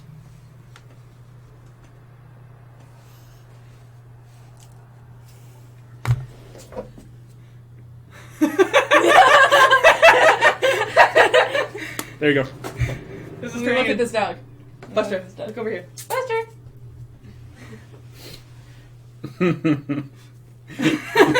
Very nice. We should check, actually, and see if anything's coming. Yes. Geoff is killing me with the chair. Is this... That's right. Where's the other mouse? I moved it. You said I could. But now there's stuff in front of my drawings. Just listen. I'm not listening. I'm drawing. It's my Facebook page open to Steve's script for the comic tomorrow. Yeah, everybody check it out.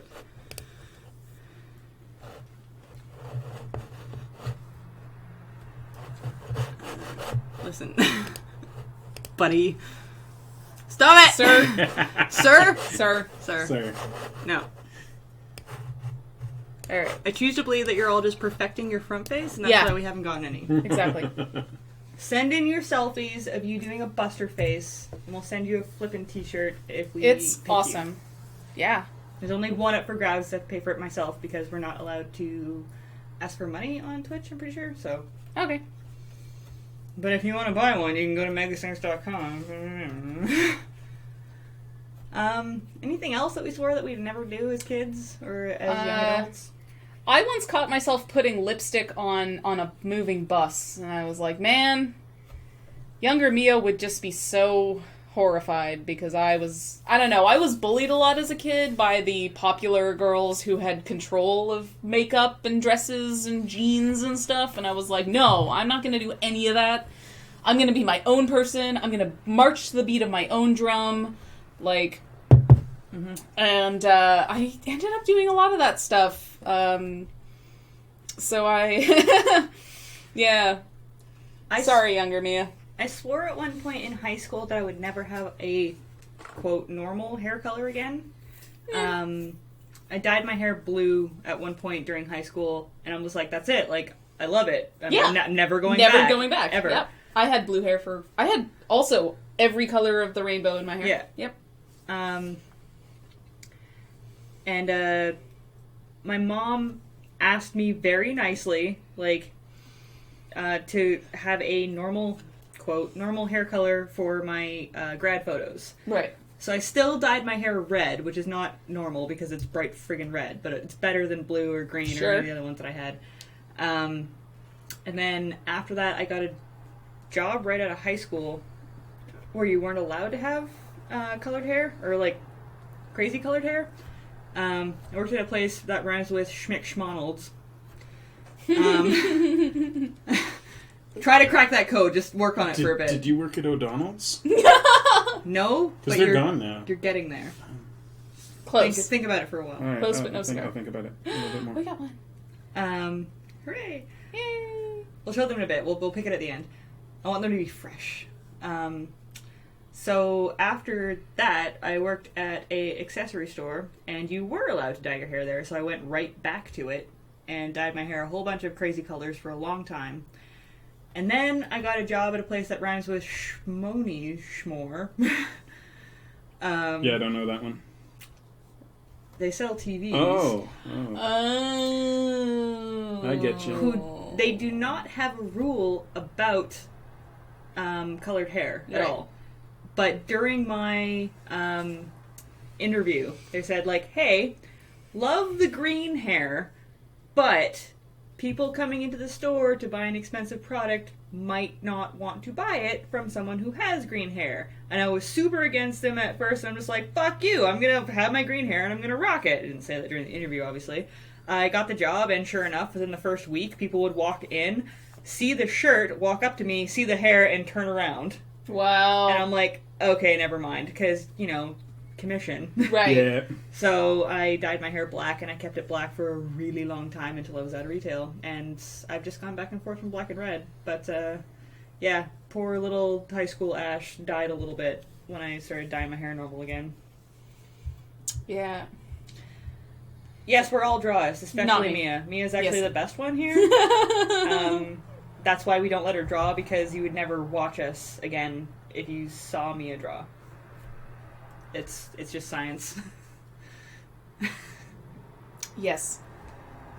Yes. Yes, in fact, As long yes. as there are no follow-up questions, yes. Yes. I am, in fact, Da Vinci reincarnated. Yes. We don't like to brag. We are a humble operation here, sir.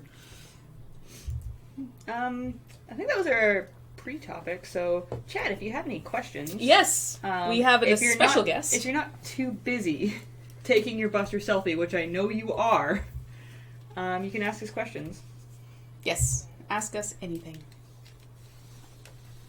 Or demand that Geoff draw things that you want him to draw, because he's drawing Super good. Chibi, Han, and Chewie right now, and I love it.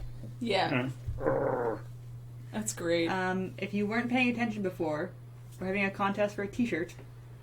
Any size. I will pay for it, and I will ship it to you. If you send in a picture... Oh, it's cut off on the stream. Oh, boo. If you send it in a picture of you doing an impression of Buster, or your best Buster face, which is basically a front, and send it to ash@megacynics.com. Kitty Wolf would like to see Geoff draw Bye, us Robo. 3. Bye, Robo. 900. I'm to draw what? Draw us 3 as Star Wars characters. All right. Uh-huh. This we may run a little late. Sorry? We may run a little late. We've still got 20 minutes. Yeah. There's plenty of time to take a selfie and email it, by the way, everybody. Yes. How do I fill background color with your commands? Because I don't know. Fill background. I usually take the paint bucket Um, and fill the background color. There is a button for it. I forget what it is, though. That'll do. Because I never use it. Dear Dr. Ash, what was your favorite WoW mount? Oh, you must have seen my tweets. So, God, I forget what brought it up. Brad was playing a game and we were talking about, like, things that we did that was super cool in a game at the time. I used to be a huge WoW addict once upon a time ago. Called it. Yeah. And my claim to fame for a while was being the first person on my server to max out tailoring. So I made a fortune making bags for everybody. Well, a fortune in vanilla WoW, which is not that much, but it was still pretty impressive. And then I quit for a while, and when I went back, I almost completely soloed the quest for a Nether Drake by myself, except for the part where you need a group for the one part. And it took so long. If you guys have never done that, I think it's minimum 10 days because you can only farm eggs X amount per day. Yeah, Ash, what's over there? Thank you. What? So, yeah, I got the purple Nether Drake because everybody had a black one, so I wanted a fucking badass purple one. Sure. I was torn between that, and I think there was a green one too that I really wanted as well, but I got the purple one instead, and it was my favorite thing ever. And for a while, you get all those messages being like, "Where the fuck did you get that thing? It's amazing!" I remember how that got brought up. Someone tweeted a picture of them on the Phoenix mount, which was a legendary mount. Legendary in World of Warcraft. I don't know if it's changed its meaning since then, because they changed a lot of things in WoW. But for a long time, the orange items were appeared once per server. So if you got the Phoenix mount, you were the only one on the server with a Phoenix mount. And I knew a guy that worked in the mall where I worked that had a Phoenix mount, and I thought he was the coolest person ever. Because I was a huge nerd. All right. Well, Warcraft. But I'm like 5 years No, clean. it's okay. You're talking to somebody who has been to a supernatural convention. So, you know. So I'm gonna make you Lando. Is that all right? Yeah. You're gonna be Lando. All right. That's awesome. Absolutely. I already kind of want to cosplay as, what's the new female character? Ray. Ray. Yeah. I kind of want to I've cosplay got- as her already. I've got a lot of good close-up photos of her costume from the displays they had up at the thing. I will email them to you. She seems super badass already. Okay, hold on for 1 second, Geoff. No, I am creating. If you interrupt the magic, it's. Oh, they're all Twitch notifications. Everybody's following us on Twitch. No one's sending us Buster. Yeah. So whoever Tia Reimer is, you're the front runner right now. Way to go, We Tia. haven't actually looked at your picture yet, but you're the only one who sent one in, chat. Come on. Just saying. Yeah. How hard is it to take a picture of yourself? We're doing it continuously Yes. right now. So many pictures of us. That better be a selfie, I swear to God. Quinlan better be sending you a selfie right now of him looking like Buster. Oh, come on, Q, please. Please do it, please. The last episode I saw of Steven Universe, we were just talking about this. Yeah, yeah. And we can talk about Steven Universe. Yeah, Steven Universe is great. Let's talk about that all the time. The last episode I saw was the one of... Fantastic. It's ash@megacynics.com. Please send it. Was the one where Garnet had to turn down the postman who wanted to date her. Which was a great episode. It was a great episode. Which really, I liked that Garnet was... There was no pretense on her, like, about sparing this guy's feelings, per se. It's like, no, just straightforward, not interested. Like the N-O, period. Yeah. Done. Yeah.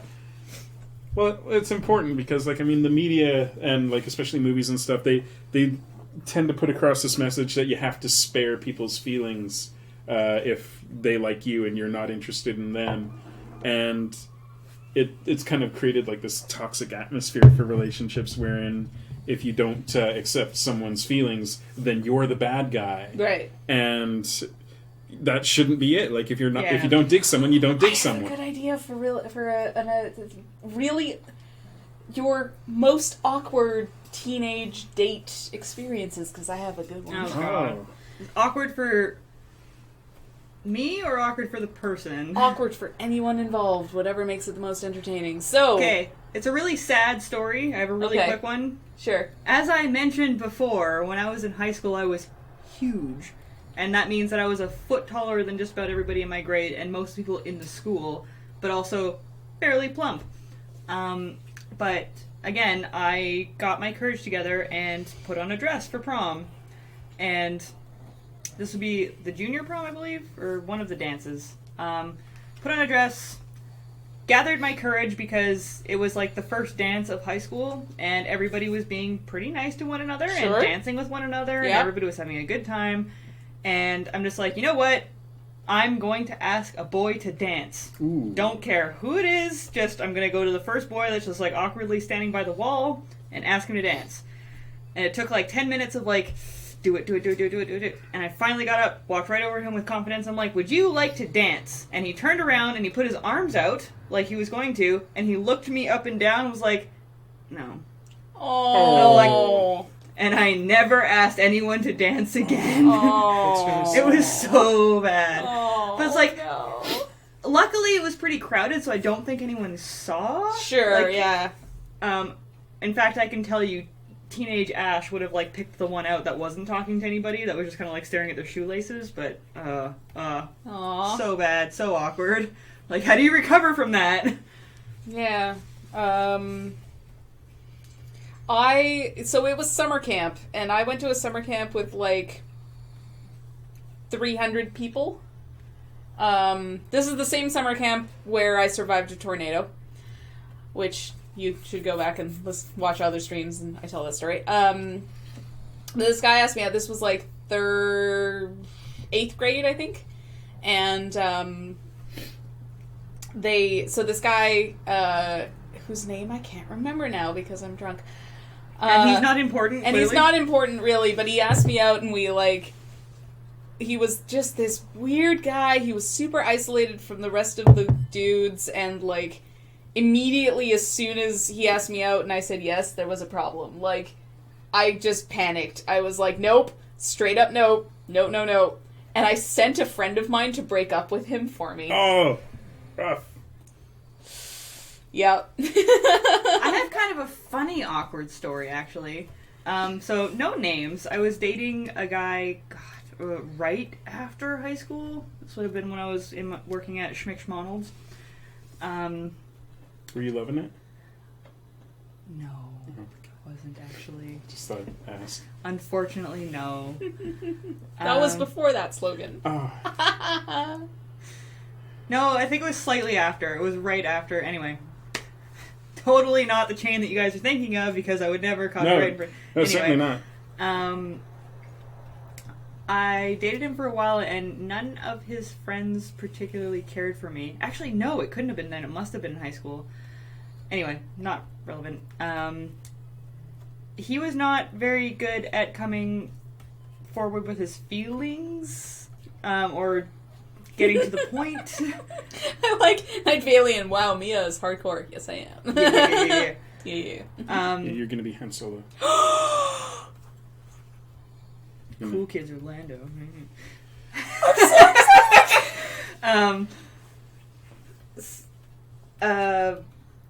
If you remember from a previous stream, this is the same boyfriend that broke his foot flying off of the swing and refused to admit that anything was wrong and tried to walk it off and then couldn't put his shoe on the next day. Right. So he took me for a drive before we were supposed to go hang out with our friends. And he was really, like, awkward and silent, and was like, he is going to dump me. I called it a mile away, but, like, I didn't say anything, so I'm just like, just say it. Like, I'm not going to do it for you, which I knew he was fishing for. And so finally, when we were, like, 2 blocks from where we were going, you're just like, so, I've been thinking a lot about you and me and where this is going, and I'm just like, are you going to dump me or not? And he's just like, I'm sorry, what? Pretense. He had already dumped me before. This is our second try. Okay. And he's like, I'm sorry, what? And I'm just like, clearly you're trying to dump me. And, like, as we're saying this, we're, like, closing the car door to go into our friend's house. Sure. And he's just like, well, like, it's not really hard. I'm just like, no, it's fine. You know what? Like, you tried. You really did. But, like, just get it over with. Like, this whole awkward drive thing and, like, trying to act like you really give a shit, not really working for me, so... Geoff is Leia. Oh my god, yes. Yeah. Have you seen my slave Leia? I'm amazing. I have these long dancer's legs. Right, yes. Very nice. So it's just like, well, like, I didn't want to hurt your feelings. I'm just like, no, you know what? It's fine. Everything's fine. And Nothing's before wrong. we walked into the apartment building, I turned around and gave him the Steve-O thumbs up. And Sure. I'm like, bet that was easier than last time, wasn't it? And he was just like, no. Aww. And this is Ash in her ultimate jerk moment. I walked into the apartment where we were going to go hang out with our friends, and I'm just like, just so everybody knows, if things look a little bit uncomfortable, Jason just broke up with me outside right now. All right, let's go. And just, like, sat down and grabbed a controller and started playing Mario Party. Oh, no. And it was really, really, really awkward for him, but at the time I was really proud of myself. Oh. I understand now that's not the best way that I could have handled that, What are you but talking about? That sounded great. as, like, a 15, 16-year-old girl, Sure, I was yeah. super proud of myself for, like, not letting it get to me. Sure, yeah. Oops. I see That's what's not happened what there. we wanted to do. We want to try down this level. Yeah. There we go. There we go. Nice. Everything is fine. Everything is Everything's Jeff's fine. beast body ready. Everything's fine, nothing's ruined. Mistakes have certainly not been made. What are you talking about? Everything's great. Everything is awesome. I got broken up with a week before my birthday. Happy birthday. I mean, I'm sorry. I'm sorry, that came out wrong. What I meant to say was I'm sorry. It was That's after awful. a date. No, it was after a date. This was the worst part. Jeffrey's the worst. Draw things. This was the I'm worst really bit. loving the whole, like, I don't have to draw anything, by the way. It is fun, isn't it? Yeah. No, it was like a date that proceeded as normal, except that on the way home he broke up with me. And this was my first ever breakup, and I wasn't expecting it, and he was like, I wanted you to have a good time before, like, I had to drop this bad news, and so for the rest of my life, I just was like, for the love of God, like, if you're gonna break up with me, don't do it in my space, like, don't do it at my house, don't do it in my space, like... And don't do it after, like, pretending to be your significant fine, other all yeah, night. like, don't do that, just, yeah, just... This is how we make it learn. obvious. Yeah. These are the experiences that allow us as adults to look back or, like, look at other people's lives and be like, oh, honey. Yes, Honey, exactly. no. Honey, no. Exactly. That was got broken up with on their birthday 4 years ago. Who does that? That's awful. Okay, I amend that sentence. Unless it's their birthday. Yes. In which case, give them that. For the love of God, give them at least a week or two. Fuck. Oh, I've got 3 Buster Frumps now. 4. No, 3. 3. Yay! We have 3. You guys, I'm just saying, if you send in a picture of your face looking like a pug face, which is a front face, Yeah. I will mail you a t-shirt if I decide that it is the best. Do you want to Buster draw front the face. email again? Or write the email Or again? just, Okay, yeah, show it. it's Ash. It's ash@megacynics.com. Email me a selfie of yourself making a front face. Keep in mind that we're going to show it on the stream, and eventually they'll be on YouTube, so in my heart of hearts, that's why I choose to believe that many of you have not sent in a selfie. Yes. But you can also... Well, we're putting ourselves out there. Yeah, put it in This your could email. be found by employers later. Yeah. Put it in your email if you don't want it shown on By- the site, yeah. and I won't show it. Hi, by the way. Hi, future employers. Yeah. Hey, Sorry. this is a totally accurate depiction of what I will apologize. look like in a slave Leia outfit. We apologize in advance. I promise I'll do work when I'm At working your for face. you. Oh, At your God. place. Oh, God. Oh, God. I won't swear and do art, I promise. Oh, dear. Yeah, bonus points if you can get your eyes to look in opposite directions. Absolutely, bonus points. And some people can do that. That's so strange. Yeah. I don't get it. I can do the cross-eyed thing, but not the... I can raise Or maybe one you're one of those eyebrow. people that can, like, bulge their eyeballs out of their Oh, sockets. that's terrifying. But awesome for a pug face. Yes. For a pug face, yes. Oh, he Buster looks looks so so sad. pathetic right He looks so sad. Bring him over. He looks Yeah, so and I sad. want to show the chat. We're going to have an overhead cam for a second. Oh, he said Oh, that. he looked up. He was just lying on the bed, just, like, looking up at us pathetically. Yeah. And now our white balance is off, but that's okay. Eh. Sorry, Steve. We don't need that. Meh. This is so great. Alright, Jeff, you've got 2 minutes. 2 minutes. Just okay. Italoro asks, "Can I still enter if I am a pug?" Yes. In fact, you could probably argue that that would increase your chances. Mm-hmm. Alright. Beautiful. Oh. Hooray. The person that got broken up with on their birthday admitted it to say, to be fair, I bought myself a card to make up for it, so That's nice. That's nice. that definitely would make me feel better. Yeah. Well done, Jeff. That's wonderful. Well done. Well done. Okay, It was good times. let's look at some pictures. Yes. Yeah, yeah. All three. I'm of gonna them. give you your spot back. Dun, dun, dun. Oh, Buster, you look so forlorn. See? That's so cute. Well, why Hang on. isn't anyone over here paying attention to and loving me? I can get him now. Oh no! Damn it! Every time I he was sits just up. about to take a beautiful picture of him. Buster! No! Oh, Buster, you're the worst. gosh, Buster. We're trying to make art here, buddy. Yeah. Come Down on. here. Alright, let me just Big download all stretch. these. Close enough. Oh, they're good. I can already tell they're excellent. Nice. Buster is offended. Okay, See? All right. Yeah, let's go. Look at all these people. so that keep their number needle. one from Tia. Oh, Very good. That's Very a very nice. grumpy Buster. Yes. Oh, Buster big yawn. Crump. Big I love Ellen. it. What do you think of that one, Buster? The snake bites make me happy as well. Yeah. Yeah. Uh, Love your little pug ears. second one is from, I don't know how to pronounce it. Silink Tone. Yep. Sounds about right. That is an accurate depiction of what Buster was doing just moments ago. Yeah. Yes. Yeah. I was trying to take a picture and then he looked up. But now we have a picture. Yes. Now we have a Hey, picture. Buster, jump on your mom. And then We have an actual front face. Q Monster. And then Q Monster. Hang on. Let me just resize this. Q Monster. That's the look that Buster gives when he wants a steak. Ah, Steve. Woo! Everything's broken. Oh god. Everything's fine. What? Oh no. No. Oh no. So I'm a little torn. Not gonna lie. I'm gonna put you down now, Buster. There you go. You got your hair all over me, Buster.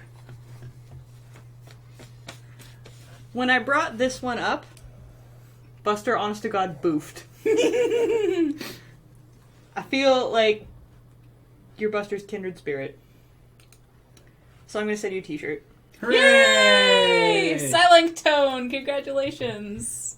I'm going to reply to it right now and ask for your address.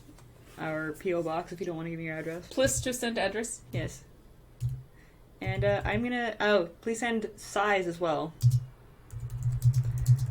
Your size and address. And we're going to send you a t-shirt. Hooray! That was Yay! awesome. Magic Mazel tov. happens. Thank you for the people who participated. And curses everybody else who didn't. Curses! I'm going to do this again in the future because I have so many of these t-shirts. Okay. Nice. But next time I won't force you to take a picture of your face. Because I choose to believe that's why you guys didn't send them in. Maybe just a story or a joke or something. I'll get you to send in. Yeah. Alright. I think that's about our time, guys. That's about right. All right. Yeah. Yeah. So thank you for tuning in. Yes. I will either finish that card on the next stream or I'll work on a different one and show you the result of it. A plague on all your houses, yes. Thank you. I'm so lost without having to do our countdown anymore. I know, right? It's the worst. Alright. But yeah, I'll see you guys next week, and fingers crossed, I hope we're going to have Alex on Wednesday. And I bought the book. I'm going to prove it to you. 1 second. All right.